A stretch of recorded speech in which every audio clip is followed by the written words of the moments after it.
Everyone, 30OddSix here, and welcome back to another episode of Ultimate Admiral Dreadnoughts, the Royal Navy campaign. I want to start this episode by issuing an apology. On Saturday, January 31st, I accidentally posted the same episode twice. I already put out an apology video about that, but I wanted to address it here in a regular episode in case you missed that. I'm very sorry for that confusion. Um, I didn't have a chance to take a double look at it until I got home from work, and by the time I got home from work, the episode had already been out for 5 hours. So again, that's on me. I apologize, and I hope you all can forgive me. Um, Again, I also want to apologize for there being no episode yesterday. Frankly, having to do about 700 words a week for school when you work a job every night, it kind of does it. It's no excuse, but I'm trying to get better on episodes. Another thing I want to address is I mentioned it in the announcement for the no episodes yesterday on February 1st. Uh, what's the word I'm looking for? I'm thinking about changing the release times. So I try to shoot for noon every day. However, with school and whatnot, that's been pretty inconsistent. So I wanted to ask you all your thoughts about maybe moving the release times to maybe 3 p.m. Eastern Standard Time for the United States, or even 5 p.m. Eastern Standard Time for the United States. I originally left them at noon, as because that's kind of everybody's lunch break, EST. If you live on the West Coast, you can kind of listen to it on the way to work, or you can listen to it as you're starting your workday. If you live across the world, it's out for you by the next morning, and you don't really lose much in the way of progress. Uh, for the series, rather. So I wanted to get you guys' thoughts on that. So if you guys have a preferred time, maybe we adjust it in the future. As for the 100 subscriber special, I'm going to be putting that on the back burner again. I want to try to get through these next couple weeks. We'll try to do something. It might be a stream. There might be a stream tonight, actually, depending on how I'm feeling. I got a piece of homework I got to do. Maybe we stream tonight. But that is left up for debate. Uh, so, last episode we designed the Dido, Neptune, and Excessive classes of light cruisers. Of course, Excessive being excessive. Uh, and this episode I wanted to look at heavy cruisers.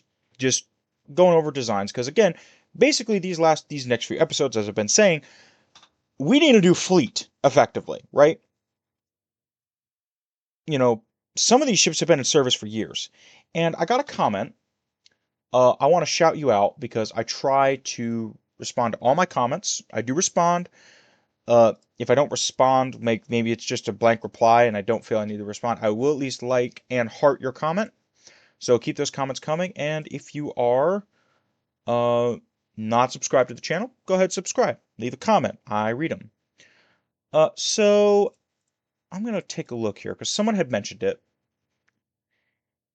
Uh, Joshua Dalton, 1437, thank you for leaving your comment on the last episode. Before getting scrap happy, make older destroyer cruiser mine layers and send them around the world, kind of like a ship in every port. And I think that's a really good idea. So what I might do is we'll take the Tormentor class, refit them into basically mine layer and minesweeper submarines. Same thing with the Carriers class. I think these guys can be minesweepers.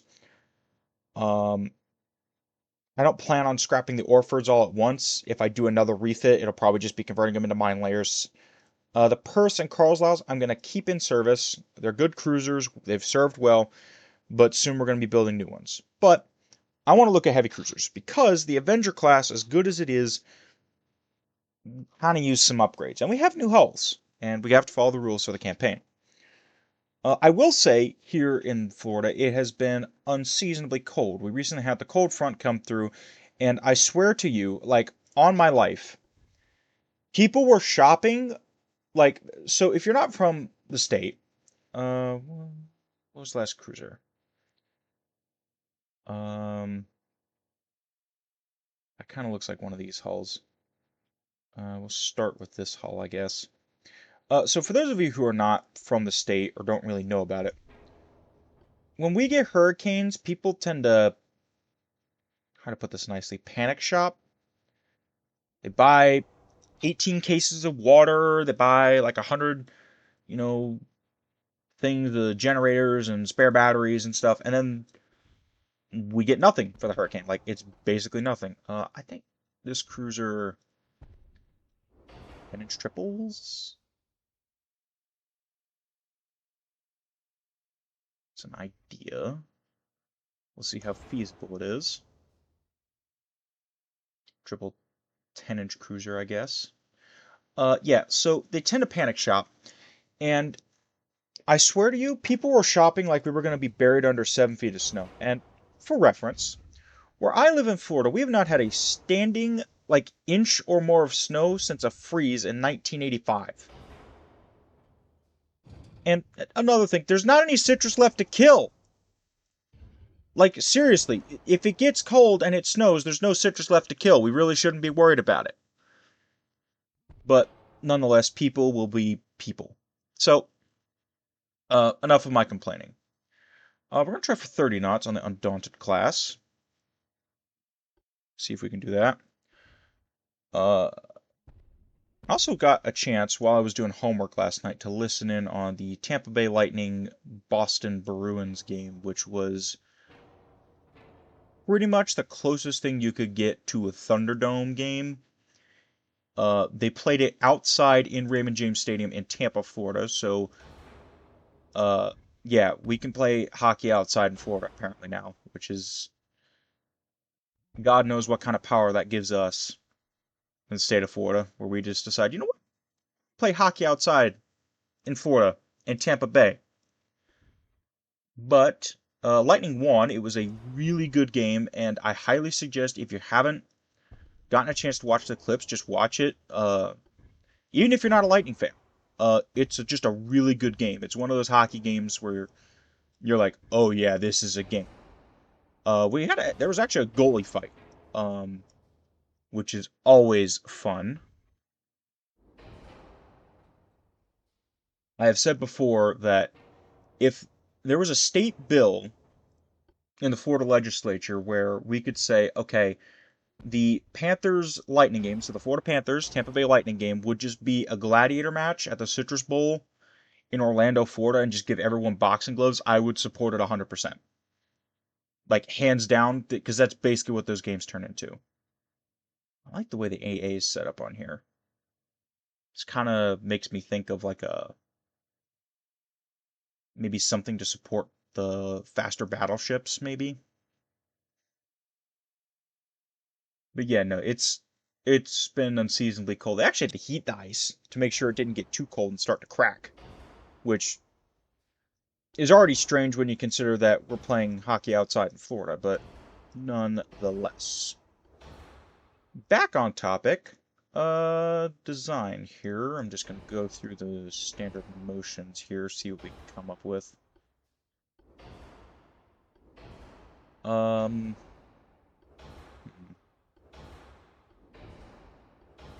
Offset is starting to concern me because it's not really going down. Might just be armor. Are going to try to give this thing best equipment we can fit it with. I don't think she'll need sonar. I don't think that's necessary. Let me take a couple of 2-inch turrets off. Maybe like 20mm guns would be up there.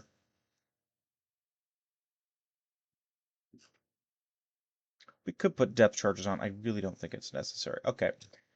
We're going to make these 10-inch 50s, I think. Give them a 5-inch top. What's deck pen? 5 inches of armor is a little excessive. We'll give it 4. So we'll do a 4, 4, 4, I think. Now we have a 4-weight offset. Okay, I guess we'll just add those back. Maybe we add a quad. Maybe we add multiple quads.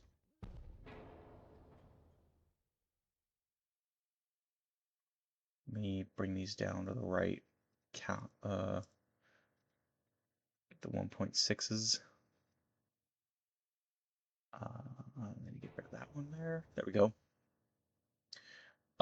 Yeah. Let's see. Belt. Let's try for 10. And then we'll do maybe 5, 5, 8, 3. A little heavy. We can lower the range. We don't need that much range on this ship. I have a heavy cruiser.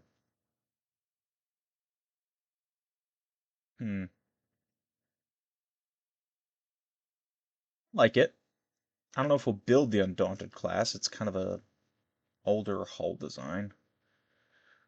We will make these 50 caliber guns though,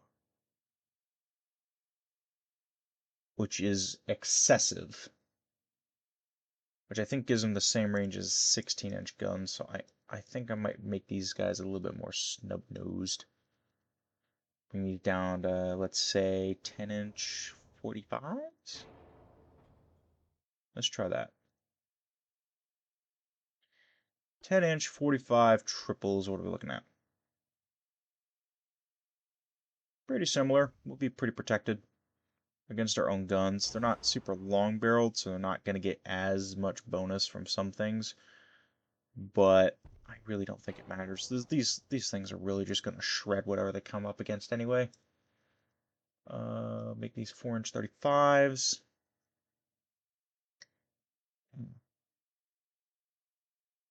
Yeah, we still got some weight. Maybe we do add some on our back. Depth charges. Oh, okay. Oh, this is only a crap. Oh, we can really crank this up. So we're pretty well defended. We're a really well defended cruiser. We got all sorts of extra weight we can do stuff with. I don't really think we need to, though.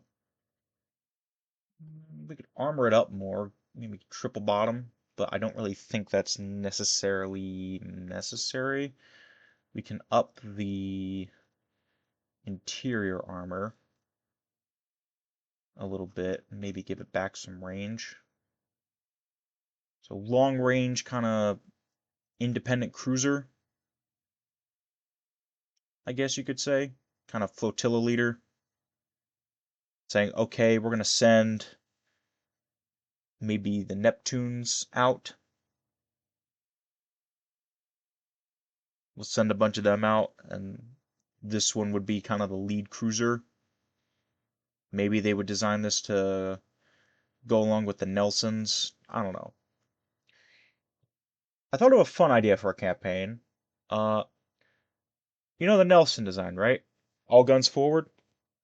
Okay, I thought about playing as a nation, like one of the minor nations in the game, and just saying, basically, there's a law that says all of our guns need to face forward on anything larger than a light cruiser. So the heavy cruisers, the battleships, the battle cruisers, it's just all guns forward, which would actually be a pretty cool name for a campaign, but maybe we do that in the future. Maybe we do that as a live stream campaign, and get your guys' input on that.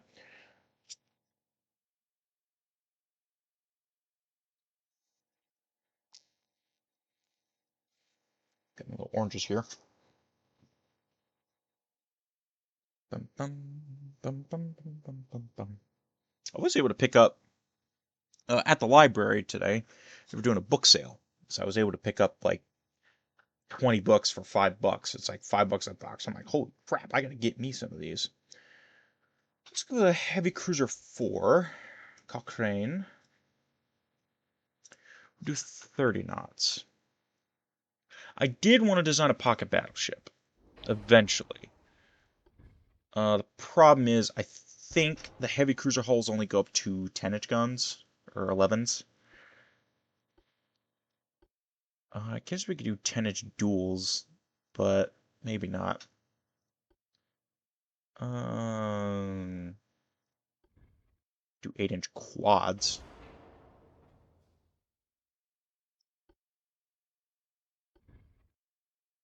I guess we could do that.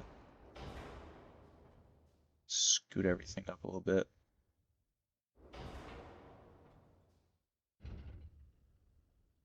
I think I mentioned last episode, and you guys can correct me if I'm wrong. I'm trying to remember things off the cuff because I'm trying to get this episode published before I have to go into work tonight. No, that's the wrong gun. I think I had mentioned doing like a video essay on how I think Ultimate Admiral Dreadnoughts could improve, and I don't know if you guys would even watch that, but if you would, let me know. Because it's been on the back of my mind for the past couple days, and I'm like, maybe they'd watch it. It wouldn't be just me complaining, it would be like me saying, okay, if the developers were to come back, or if, let's say, modding support on Steam was added, where we could make new hulls, we could, you know, design new hulls, do aircraft carriers, do stuff like that, what I think would improve the game. Uh, Again, I have not completely decided. If you guys would watch that, maybe I'll produce it, maybe I'll make it, but we will see. I hate the way these freaking barbettes work. I can't ever place 4-inch guns forward. Can you say part?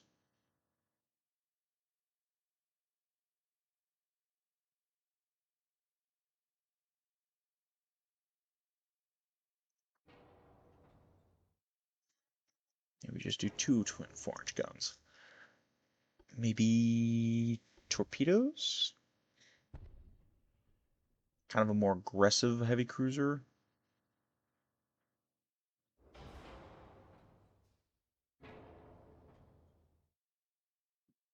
Hmm. Maybe. We'll play around with this design. I'm kind of working as I go, trying to think about what I want this ship to do.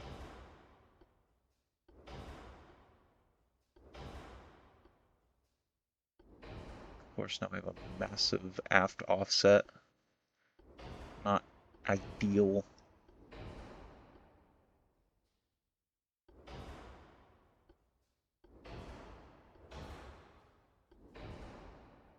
Something else. Uh, I'd like to see in the game if the developers ever came back. Uh, I know this is going to sound strange, Q ships. I've mentioned it, I think in the Japanese campaign I mentioned it. I may have mentioned it earlier in this series. But Q ships, for those unaware, was a British it was a code name for merchant ships that had hidden guns inside the hull.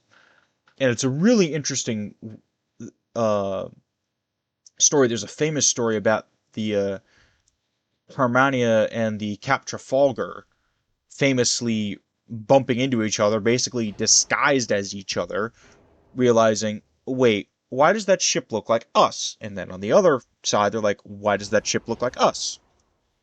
There can't be two of us. And it becomes this whole ring around the rosy thing where they try to figure out who each other is until they finally realize, oh crap, it's the enemy, and they end up fighting. It's a really kind of one of those humorous stories from the First World War, but basically, German submarines were causing a lot of problems for the British because, of course, the British didn't have enough destroyers, and they couldn't really escort the convoys all the way across the Atlantic. So, or even in the North Sea, they were having problems. So, they came up with this idea. The Admiralty said, okay, here's what we'll do. Because the cruiser rules of Pride, which, if you aren't familiar, I'm going to try to explain this while I design this heavy cruiser. Um, the cruiser rules is basically kind of a gentleman's agreement about how ships are supposed to act, how merchant ships are supposed to be handled during wartime. And basically, it said you had to alert the cruiser. So you had to alert the ship. So let's say you were the Cochrane, right? You're this heavy cruiser, right? You're sailing around the Atlantic, and you find a German transport. Maybe not a transport. Maybe it's a cargo ship, but it's flagged under Germany. And basically, what you would do is you would sail near it, all right, and you would signal it saying, "Hi, uh, you are an enemy vessel. You are a merchant vessel, and I will give you warning. Please stop your ship and prepare it to be boarded and strike your colors," effectively. Basically saying, look, we don't want to kill you. Just surrender the ship and everyone's fine. Kind of like privateering rules, right? Okay? Everybody guns down. You guys put your guns down. No harm will come to you. And the problem is that these submarines were just capturing, transport after transport after transport after cargo ship. They weren't always sinking them all. They would just approach, and because the cargo ships didn't have any way to really defend themselves, and there was no like coastal patrol aircraft to help them, and even if a ship like let's say Cochrane was to respond to that, it's going to take time for them to get there. And so the Admiralty, the British Admiralty, got upset. They were getting pretty pissed off. They're like, "Oh my God, we're losing a bunch of transports to submarines. These super tiny ships are taking these massive transports. They're, commandeering the cargo. They're, taking the crew as prisoners of war. We're losing it." So the Admiralty came up with this idea. They would take a bunch of these merchant ships and fit them out with hidden guns. So, maybe you had, so that's where the armed transports thing comes in with here, right? So maybe if you were to think about this in World War II terms, maybe, this is some kind of, let's say this hull was redesigned. Let's say it's a big, big cargo ship, like ore or boxes. It's a box cargo ship, right? And inside the containers on the ship, these containers or these boxes, they would have these hidden guns, right? So when the submarine approached to take the ship in and, have a couple of the men, with guns board the ship, they'd flip down all the facade stuff, right? And then they'd just start shooting up the submarine. And the problem was the Germans started complaining about it because they're like, whoa, whoa, whoa, whoa, whoa, whoa, whoa, whoa, whoa. Merchant ships aren't supposed to be armed. Like, we're following the cruiser rules, mostly. Mostly following the cruiser rules. What the heck? And so it becomes this whole thing because earlier on in the war, the German cruiser Emden, SMS Emden, not KMS Emden for those unaware. SMS is the Kaiserliche Marine, I believe is how it's pronounced. The Imperial German Navy. KMS is the Kriegsmarine, which is the Third Reich's Navy. But basically, they had this cruiser Emden who went from Kiel in Germany, sailed all the way around South Africa, and just began raiding in the Indian Ocean for like 7 months. She just blew up oil tanks across the Indian Ocean. Finally, she was sank. Somewhere I want to say near Australia, I think. But she just kept raiding these transports. She took a bunch of ships captive. She was basically a pirate, effectively, just a pirate cruiser just sailing around the Indian Ocean, and the British government just had to chase him down. For months, they just had to chase him down because they're like, what the? Basically, they're sitting there like, why are all these oil tanks on fire in Persia?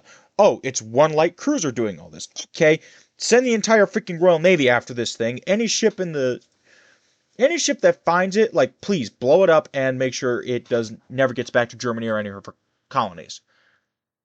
So I think it'd be fun to have those kind of raiding missions where you have the convoy missions, but you can have like I must have mentioned this during the campaign where you can have a Q ship go in and raid stuff like Cap Trafalgar. There's plenty of videos on that.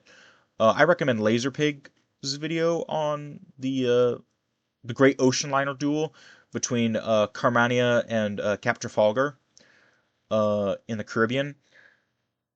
Because basically the idea of having these big ocean liners as what the British would call Q ships is this way you could sneak into a convoy. You're in a liner. You're a liner. You're expected to be out in the Atlantic, right? Nothing out of the sort, right? You'd expect a car on a highway or an 18-wheeler on a highway. An ocean liner on an ocean is kind of like normal. They wouldn't suspect a thing.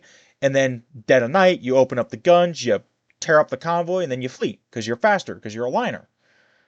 So it's this really interesting part of history that no one really talks about, and I think it's just cool. Kind of super sneaky stuff at the time. I think we're going to do a 5-inch fore aft belt, 5-inch deck, and then we'll do like 4 and 4. We'll leave the conning tower armor the same. And then we'll do, I don't know, 4 inches superstructure. But yeah, little history things. I get on these rants and then I just kind of yap. I have a tendency to do that when I'm recording. Little double stacker. Give a little bit extra engine efficiency. We'll max out the armor. Everywhere else, just give her the best protection we can. As for the guns, I think 4 is fine. 5-inch top. I think a 5-inch top will be fine for these.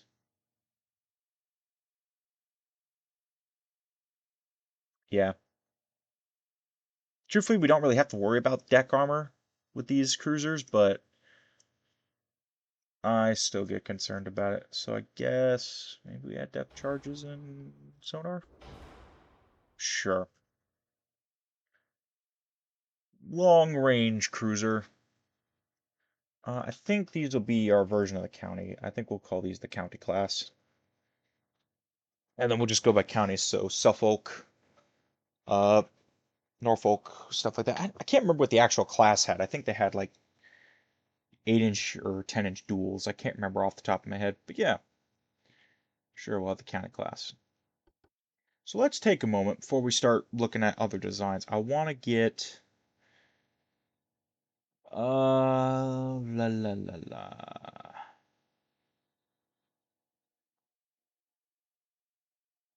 Do we design a destroyer or do we just commission the Renowns?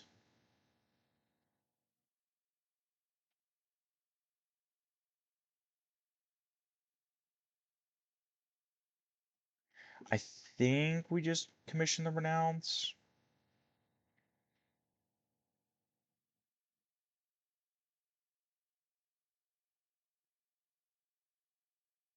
They don't weigh too much. We'll build 4. Uh, let's see.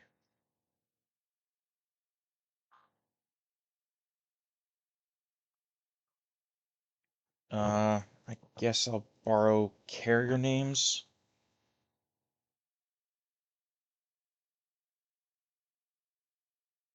Illustrious and oh, I don't know.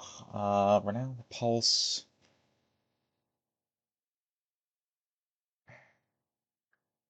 Why can't I remember my British World War II battleships and battlecruisers? Let's think of another carrier quick. Glorious.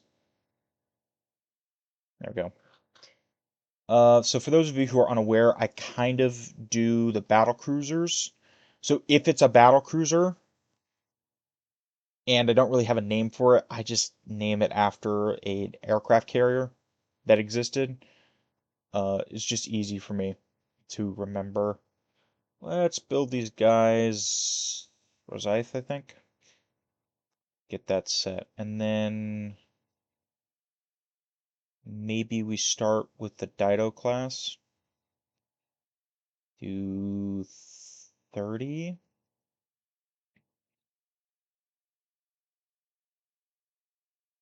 14 months.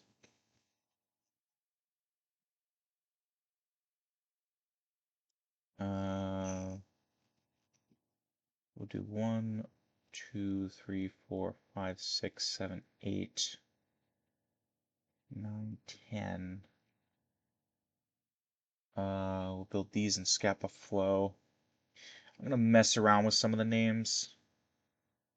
One of these will just have to be Belfast because we can't design the actual class.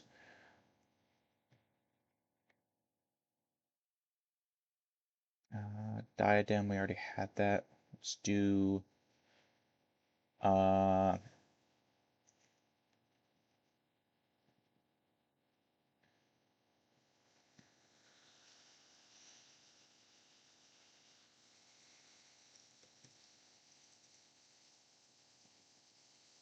Constance.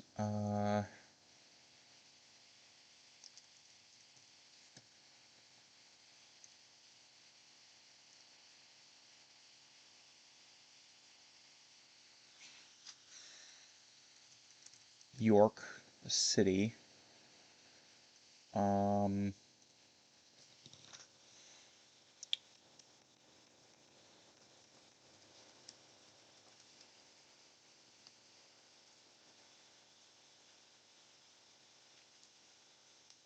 Going through a mental map of Britain right now, trying to remember certain town names. Uh,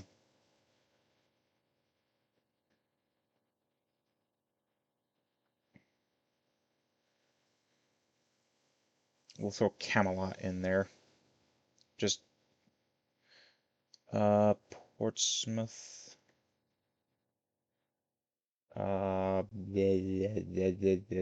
Dover and Cardiff. No, we already have Cardiff. Plymouth. Assuming we already don't have one, we do not. Perfect. Let's see. And we'll keep some of the we'll keep some of the names the same, but we'll say like there's an attachment of one, two.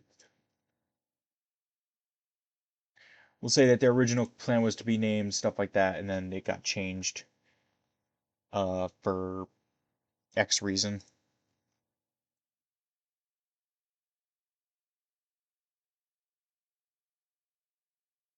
Build these guys in Dover. All right. So, in the meantime, who wants to fight? Let's actually go into the new year first.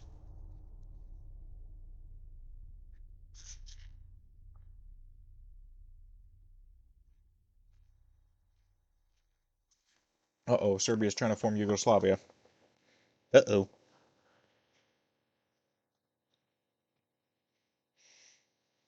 This will surely go better than last time.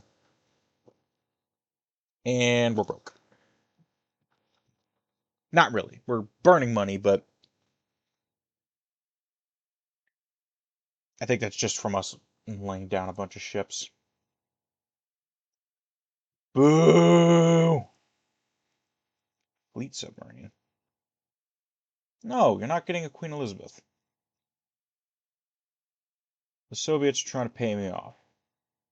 Joke's on you. I don't care. You are the Soviet Union. I do not care what money you give me. I'm going to beat the crap out of you. Why are we burning so much money? I'm getting concerned.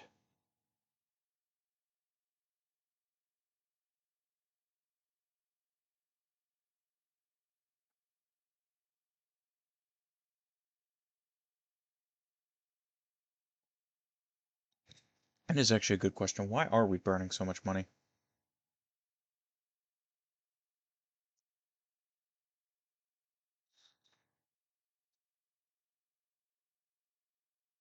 Someone's building new ships.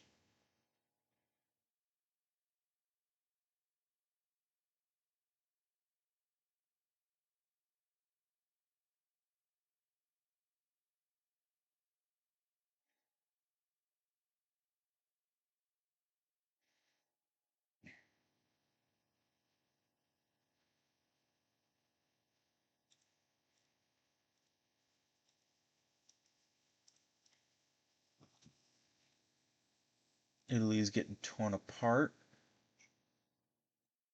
Soviet Union is deciding to rebuff our attempts.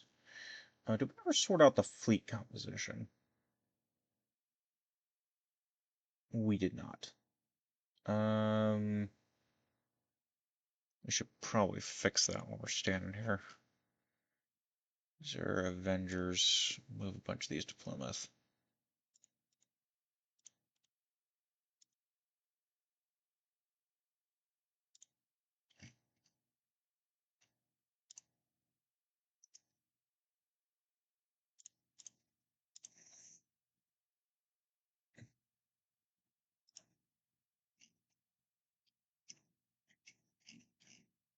I guess this fleet can keep the Waterloo class. And this fleet out of Sunderland, I'm going to move to Rosyth. And then as for the fleet in Stockholm, oh, we have a Glorious. Okay. Hold on, I can fix this.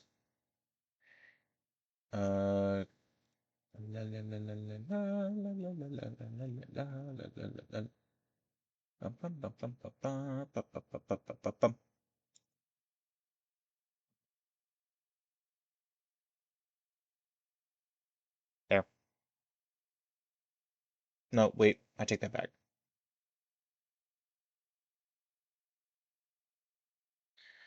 And instead, come down here to the battlecruiser, and what do you name the Ark Royal?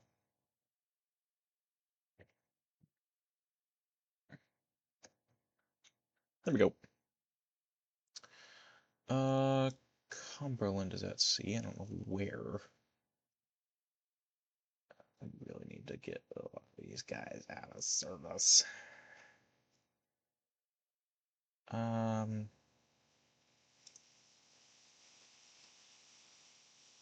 Venerable Dreadnought class. Where are the Dreadnoughts? And just pure curiosity. You guys go to Plymouth.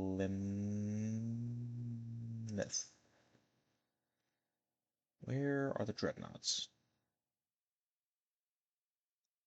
I don't see them.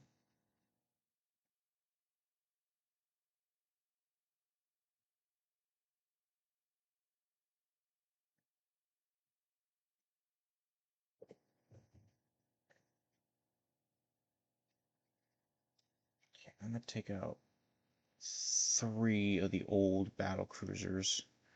Iron Duke, Devastation, Queen Anne, you guys are being separated out.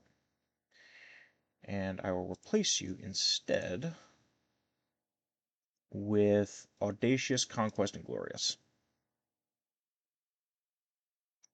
Alright. Let's complete those movements. France only now just gets Mark 315s. Shame they're so far behind. Such a shame. Your father, your mother's a hamster, and your father smelled of elderberries and all that. We're starting to get a big fleet. We're still lacking in the destroyer department, but I tend not to build an obscene amount of them. You want a lion class? Sure. Let's see. What dreadnoughts do we have? So, Nuakchot? Huh? Oh. We need to get these out of service. I might just take these out of service now. Trafalgar class needs to go as well. I'll deploy a fleet to the Pacific here pretty quick. Big guns, Mark 318? No, Mark 512s. Okay. Fleet. Come back to the fleet screen, which is the screen I'm supposed to be on. Status. And then you will be Alfonso the Fifth or something. I don't know.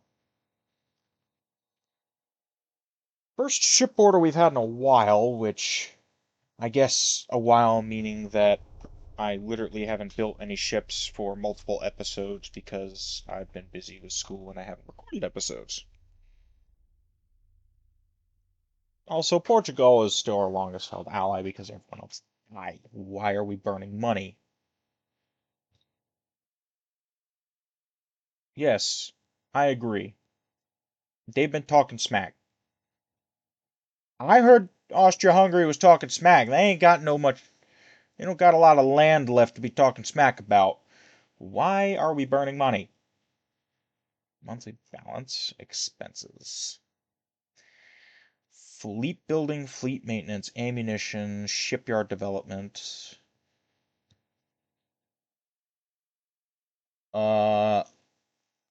Okay. We are building Renowns, right? Yes. Okay. While we're at it, while I'm thinking about it, why don't we view the carries for class? We'll convert these guys into mine layers, and then in between episodes, I will try to get relations going down with somebody. Maybe try to get an alliance with the US if we don't already have one. It's been a while since I've recorded. And then hopefully next episode we'll have something more interesting besides me looking at this screen all the time. Let's take a look here. I think these guys should be mine-laying, sub-hunting submarines.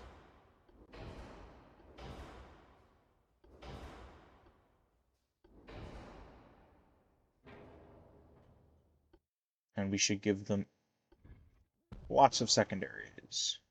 They can keep the twin sixes, I don't mind. You will be upgraded with the best anti-flood we can give you, though. You guys are mine layers and submarine hunters. You guys are going to need the extra stuff.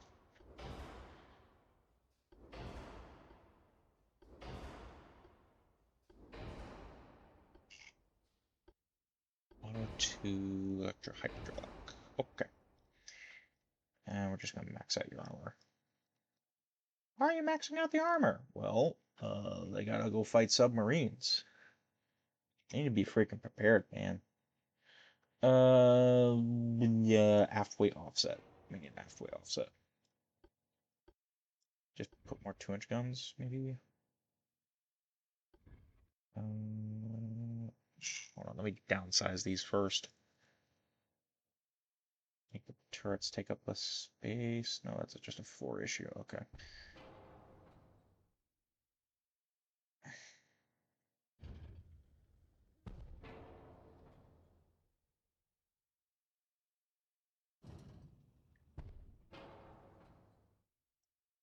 Inch everything back just a little bit further, maybe. Maybe say, lore-wise, there'd be like aircraft facilities. Now, maybe that's why. Twin single. What size the torpedoes? If I was to put torpedoes on, what size are they? 20-inch. Okay. Just get rid of this tower then. Go for the big girthy tower.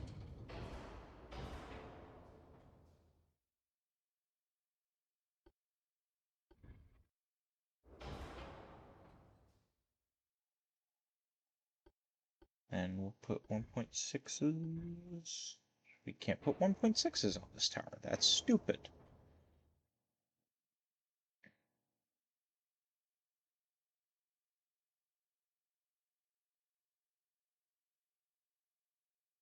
There we go. Of